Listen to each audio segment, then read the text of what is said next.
Hi everyone, hope you are doing well from wherever you're watching this channel, depending on your time zone. Now, Simon Chelugui is the Cabinet Secretary for Cooperatives and the Micro, Small and Medium Enterprise. Huyu ndio mtu ako in charge of Hustlers Fund. And he has already released a report about the Hustlers Fund. If you go through that report, this is a warning to William Samoei Ruto. It is a disturbing report about how people have borrowed and how they have refunded. The reality is that they have injected to a tune of 9.5 billion shillings into the market, but the only money they have recovered is only 2.5 billion shillings. The money that is out is up to a tune of 7 billion shillings in 19 days. And remember, this is a loan that was supposed to be repaid within 14 days. According to this report, it is clear that people are not paying this money. And then, just tuangalie kijuju on the same report. This is according to the report here. If I go through it. Ministry of Cooperative and Micro, Small and Medium Enterprise Development, Office of the Cabinet Secretary, Republic of Kenya, press statement on Hustlers Fund. It was dated 19 December 2022. I don't want to read the whole issue here. He has explained how the Hustler Fund started, but I want to go into the figures. Now, as at 19th December 2022, amount disbursed 9,583,139,492. Total repayment Kenyan shillings 2,643,191,562. Opted in customers 16,591,441. Savings Kenyan shillings 479,032,238.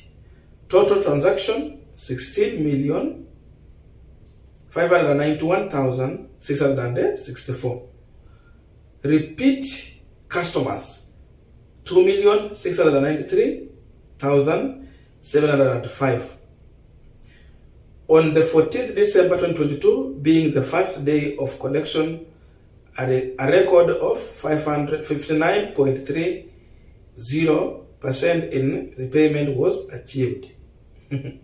So they have put their percentages, age of the people who are borrowing this money, and it continues like that. Now, when Uhuru Kenyatta came out with the issue of Hustlers Fund, not Uhuru Kenyatta, William Ruto, sorry for that. When he came out with the issue of Hustlers Fund, the Azimio politicians told the Kenyans to borrow this money and don't pay back. Edwin Sifuna was quoted saying this, and this made Rigathi Gachagua to get angry and mad on Edwin Sifuna. Let me quote exactly what Edwin Sifuna said to tell you that people listen to Edwin Sifuna and it's like they decided to follow what Sifuna said. I encourage Kenyans to take the Hustler Fund money because there is no legal recourse for the government to come after them because of not paying back. After this is what Rigathi Gachagua said in response to Edwin Sifuna.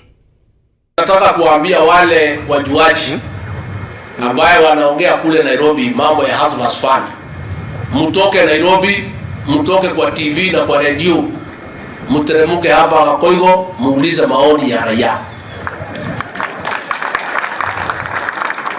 Nimeona hii watu ya Azimio, senator ya Azimio huko Nairobi, akiambia watu ya Azimio atuwakope hiyo pesa na wasilipe atuwakule. Sasa si hiyo ni ujinga? Sasa hata Mungu anapenda Kenya. Kama kwa bahati mbaya hii watu ya Azimio wakachukua serikali, si tungezama? If you find a leader anasimama na ni kiongozi amechaguliwa kuambia ati wananchi ati ukikopa pesa usilipe. Huyo ni kiongozi kweli? Tunataka kuambia watu wetu hasa hapa kwa mlima, sisi ni watu ya biashara, sisi ni wangwana. Dawa ya kukopa ni nini? So mkope hiyo pesa na ulipe, ndio ukope kesho yake na wiki ijayo na rafiki yako akope.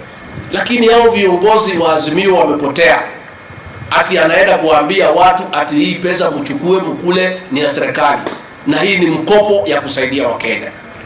That is the kind of retrogressive politics ilifanya sisi tukatae mambo ya hiyo watu ya Azimio. Kwa hivyo Professor Kagwaja, karibu sana kwa serikali yetu. Now we are continuing with this panel discussion, but just a quick request for those who are watching and you're not subscribed, please consider subscribing. Returning subscribers, thank you so much, and to all our viewers, please give this video a thumbs up. Thank you, and back to this discussion. Now, by the fact that 70% have refused to repay back this loan, there is a clear message Kenyans are communicating to President William Samoei Ruto. He should forget about the Gachagua drama and mayhem. Gachagua is simply just making noise, but he don't have any advice to give to William Ruto. And I don't think if Ruto is listening to Gachagua for advice, maybe the people who might advise William Samoei Ruto could be someone like Musalia Mudavadi, a man who understands the issue, the matter to do with the economy, and among other people. But not Gachagua. Gachagua was just there as an image from Mount Kenya region to bring votes to William Ruto. But if you look on how he's behaving, there is no way William Ruto is taking advice from Gachagua. So, whatever Edwin Sifuna said, and among other Azimio leaders, it is what has happened. This is a clear message to the president. The money you are giving to Kenyans, it was in small amount. It was a peanut. It cannot help to run any business. So for such money, it was just enough for people to borrow for eating. If it was like 10,000, someone will have some discipline when he's borrowing this money to understand that this money I can put in business and I can have a return on this money and pay back the loan. But tell me, if you are lending someone 500 shillings, the highest amount is 1,000. But many people are only getting 500, and they were happy to announce that people have borrowed to, maybe they were saying like 3 million people have borrowed, 4 million people have borrowed. Why the gap was, why is it that there was a wide range of people borrowing this money? It was a small amount. Number two, people were very hungry. They don't have money to buy food.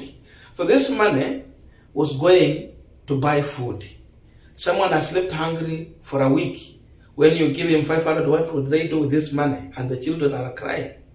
They will simply go to the shop, buy something to give the children to eat.